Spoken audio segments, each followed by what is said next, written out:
바로 지금 좀 여쭤봐야 되겠는데 뭐 그래서 뭘 사야 됩니까라고 네. 이거는 이런 방송을 하면 꼭 나오는 질문이에요. 어떻게 보면은 하나의 그거기도 하죠.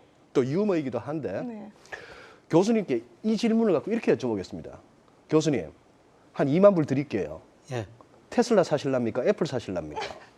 아니면 메타 사실랍니까? 아, 저는 우리 삼성전자나 네이버 사겠습니다. 아이고. 왜 이렇게 깜짝 놀랐죠? 아니 무조건 미국으로 가셔야 된대요. 제가 저기 2천만 원이 아니고 2만 불 드린다고 했잖아요. 그걸 원화로 바꿔야죠. 그 앞으로 달러도 약세될 텐데 저는 달러 가치가 이미 10% 떨어졌지만은 앞으로 2, 3년에 걸쳐서 한 30% 떨어진다고 보고 있거든요. 그러면 달러를 원화로 바꿔가지고 우리 저평가된 삼성전자를 네이버 사면은 애플이나 테슬라 산 것보다 이익이 더 많이 날 우리 것 같아요. 교수님도 내 앞만 물어봐도 지금 테슬라, 애플 질문 답 안 하실 것 같아. 박 대표님 뭐 사실래요? 2만 불로. 미국. 미국. 예. 근데 교수님하고 끝자가 익자로 끝나는데 생각이 너무 비슷하셔가지고 2만 불 달러 있으면 무조건 원화 바꿔와야죠 지금. 그렇죠. 원화 바꿔가지고 네이버나 삼성전자 정말 저는 그게 맞다고 생각하고요. 미국에서 일하시는 우리 교포분들이 꽤 많으시더라고요. 우리 그 채팅창에도 보면 뭐 케빈, 뭐 토마스 뭐 많으신데 그런 분들도 저는 미국에서 그 핵심 자산이라는 거 있잖아요. 핵심 기업. 이 핵심 기업이 어떤 식으로 제가 그저께 밤에 저희 애들이 이제 한테 제가 자본주의에 대해서 얘기를 해주면서 왜 전쟁이 일어나지 않는 줄 아냐. 전쟁할 필요 없다. 기업들이 가가지고 우리 돈을 뺏어 가잖아요. 아이폰 사면서 돈 뺏기죠. 유튜브 보면서 매달 10불짜리 그 프리미엄 넷플릭스 보면서 우리 돈 뺏기고 있잖아요. 그래서 지금 현대사회에서 현대자본주의에서 소위 말하는 그 기마병, 포병이 뭐냐면 기업이라는 거죠. 네, 그렇다면 미국의 그 강력한 군대 어떤 기업이 있을까요? 내년에도 써야 되고 내후년에도 써야 되고 5년 뒤에도 쓸 게 뭔가라고 생각해 보면 유튜브도 3년 뒤에 5년 뒤에도 이 경제방송 보고 있지 않겠습니까? 그죠? 네, 그런 식으로 보면 그 강력한 플랫폼 기업, 조금 뭐 교과서적으로 얘기한다면 경제적 혜자를 가진 기업, 뭐 이런 얘기 표현을 하잖아요. 예, 그런 식으로 해야 된다는 생각이고요. 정 모르시겠으면 작년 2022년도에 버크셔 해스웨이는 플러스가 났더라고요. 예. 3% 플러스가 났는데 정 잘 모르겠으면 그 버크셔 해스웨이 주식을 사도 되는데 저는 10년 뒤에도 남아있고 20년 뒤에도 남아있고 30년 뒤에도 남아있을 기업은 뭔가 자세히 한번 생각해 보면 저는 소위 말하는 그 ETF 운용사라는 생각이 듭니다. 네. ETF? 네. 애플과 테슬라가 싸우면서 어떤 기업이 나중에 사라지고 남아있을지 모르겠지만 블랙록이라든지 그리고 뱅가드라든지 스테이트스트리트라든지 이런 기업들은 20년이 지나도 우리가 그 안에 들어가서 그 ETF 2배짜리, 3배짜리를 막 사고 팔고 있을 거예요.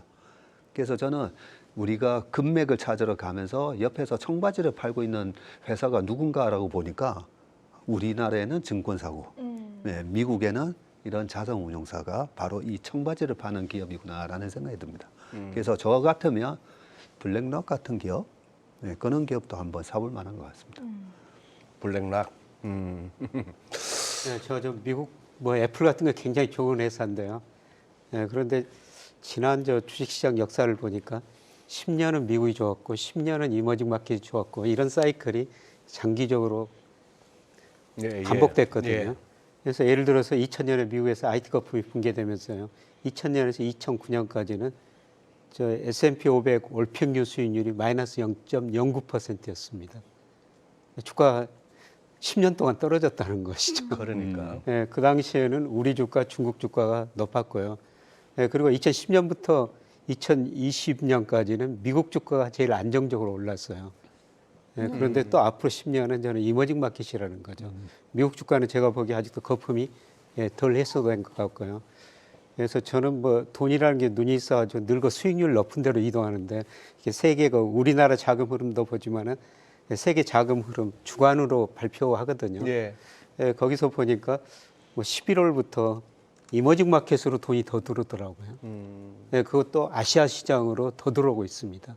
이게 11월, 12월 이제 2달 통계라 이게 추세인지 아닌지는 좀 더 지켜봐야 되겠지만은 돈들이 선진 시장보다는 이머징 마켓으로 더 들어가고 있다는 것이죠. 네. 이게 앞으로 저는 10년을 말해주는 지표가 아닌가 그렇게 보고 있습니다. 아닌 게 아니라 제일 직관적으로는 그렇죠.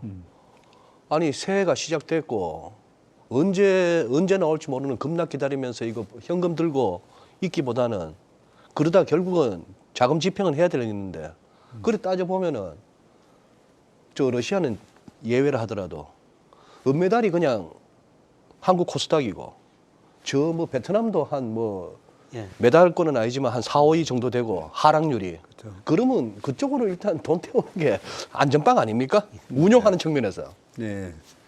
저도 뭐 똑같은 생각이고요. 그 교수님 말씀하셨듯이 80년대 아시아 장세, 90년대는 미국 또 빅테크 기업, IT 기업 장세, 2000년부터 2010년은 또 차이나 그러면서 그때 뭐 브릭스니 뭐 이런 명제가 생겼고 2011년부터 또 2020년까지 정확하게 미국 플랫폼 기업들의 장세. 그래서 이 그 아까 이 연준을 움직이는 또 그 위에 어떤 큰 빅브라더 우리가 얘기하는 뭐 유대인 자금이 있다고 하면 아 얘네들이 10년은 미국 가서 해먹고 또 10년은 또 이머징 마켓 가서 해먹고 네, 그런 게 아닌가라는 생각이 들 정도이기 때문에 그런데 이 미국이 그 프레임은 살짝 힌트를 줍니다. 프레임에 대한 힌트는 2001년도에 중국에 이제 WTO 가입하면서 중국의 시대가 열렸잖아요. 예. 그런데 최근에 보면 미국이 어떤 프레임을 만들었냐면 인도 태평양 그래서 이제 IPEF였나요? 그랬죠. 예, 인도 퍼시픽 이코노믹 프레임이라는 걸 딱 하면서 이제는 똑같은 14억 인구 내년 되면 이제 인도 인구가 중국 인구를 앞선다고 그러고 추월한다고 그러잖아요. 아, 얘네들이 또 이제 인도를 또 생산 기지로 만들고 인도를 또 어느 정도 중산층으로 만들어 주면서 미국에 또 여러 가지 제품을 팔아먹는 그런 소비 시장으로 이제 만들어주는 그 프레임이 이제 시작하는구나라는 생각이 들고요. 거기에 인도보다 조금 더 잘 살면서 지금 어느 정도 경제 규모를 갖추고 있는 아세안이라든지. 그래서 저는 앞으로 10년은 이 아세안과 인도에서 우리가 그때 2000년 초에 중국에 질렀어야 되는데 만약에 이런 게 있으셨다면 지금은 인도 아세안 쪽에도 약간은 그런 기회가 있지 않을까 생각합니다. 그러니까 우리나라 수출 보면 세계 경제 흐름이 나타나는데요. 우리 수출 비중이 제일 빨리 늘어나는 데가 대표님 말씀하신 것처럼 아세안 지역이거든요. 네, 계속 늘어나고 있습니다. 아세안 수출 비중이 작년에 보니까 18.3%로요. 미국, 유럽보다 더 높습니다. 그러네요. 아이고 중요한 얘기가 나올 때마다 소장님이 죄송합니다. 뒤에 아직 복구도 안 됐네. 예. 뒤에 복구는 못할 것 같아요. 이거구나 하시면서 막 근데 저 교수님 그리고 박 대표님 요즘 이렇게 제가 뭐 진행을 하든 패널로 어디 나가서 얘기하든 실시간 채팅창이나 그다음에 올라가고 나서 이렇게 댓글을 보면은 딱 한 3, 4개월 되었습니다. 네. 그 현상이 네. 오른다 하면은요. 오를 수 있겠다. 이제 대충 바닥이 갔다고 증거 같다 하면 욕 되게 먹어요. 네, 알고 있습니다. 아시죠? 알고 있습니다. 네. 그게 언제부터가 그래 됐어요? 그게 그냥 하도 장이 이래서 화가 나서 그런 걸까요? 아니면 그 욕을 하시는 분들은 지금 뭐 꽃벗을 들고 있든지 하방으로 배팅 중이라 그렇다고 보시나요? 어떠세요? 네, 그 참 안타까운 부분인데요. 이 채팅을 댓글을 남기시는 분들도 있지만 댓글을 남기시지 않고 자세히 이 컨텐츠를 보시는 분들이 꽤 많으시잖아요. 그렇죠. 네. 그 댓글을 활용하는 법을 말씀을 드리면 댓글 활용법. 그 정확하게 저 같은 경우는 이제 제가 나온 경제방송의 댓글보다는 항상 이제 저와 반대되는 입장에 말씀을 하시는 분들의 컨텐츠를 듣고 그분들의 이제 반응은 어떻는지 댓글을 항상 봅니다.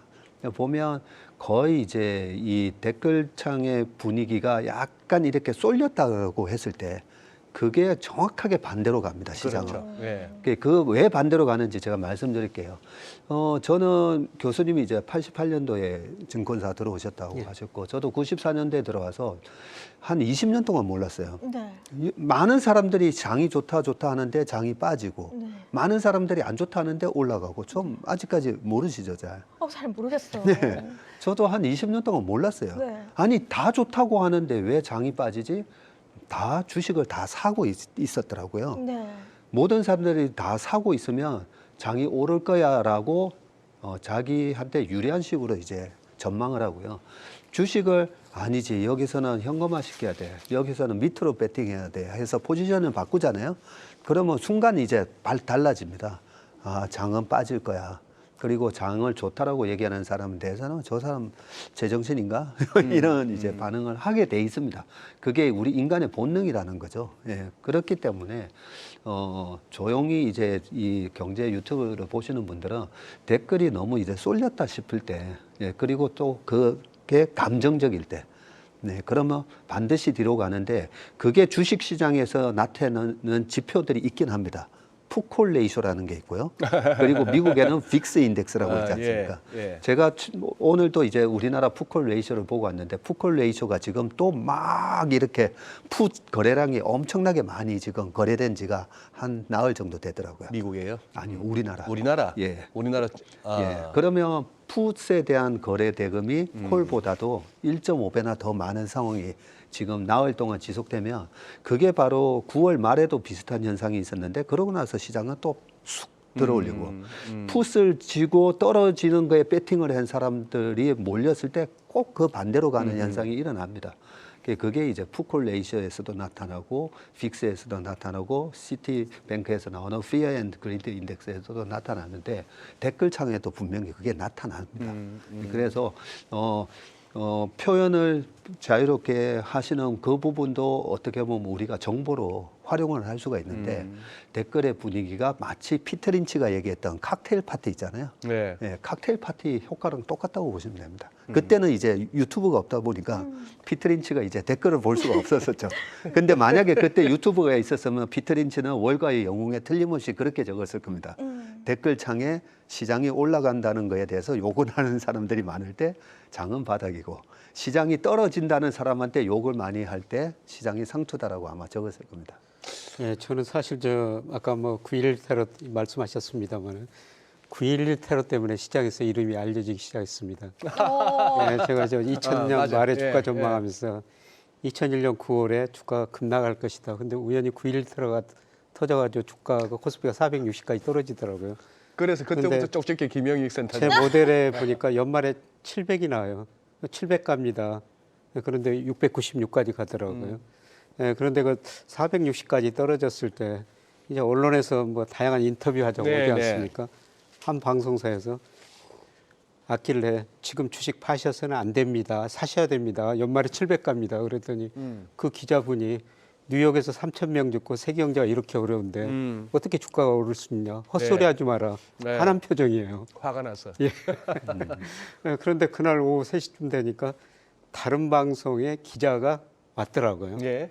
근데 자기는 주시장을 좋게 보는데 어떤 전문가도 그 당시에 좋다고 코멘트를 안 해주더라는 겁니다. 네, 그래서 제가 좋다고 코멘트 해줬더니 자기 방송에 가서 제 코멘트를 그날 오후에 한 번, 4번을 생각했는데 자기가 주장해가지고 3번이나 내버렸대요. 근데 그 다음 날부터 주가가 올랐거든요. 올랐다. 네, 제가 그때 보면서 방송사, 그 다음에 기자들, 신문이나 이렇게 방송을 들을 때 네. 그 방송이나 기자의 시각이 많이 반영되구나. 늘 그 중립적인 시각을 갖는 게 중요하구나. 근데 사실 그렇게 어려울 때는 어렵다는 이야기를 많이 할 수밖에 없는데요. 예. 그럴 때 조금 미래를 내다보면은 조금 다른 생각을 할 수가 있는 것 같습니다.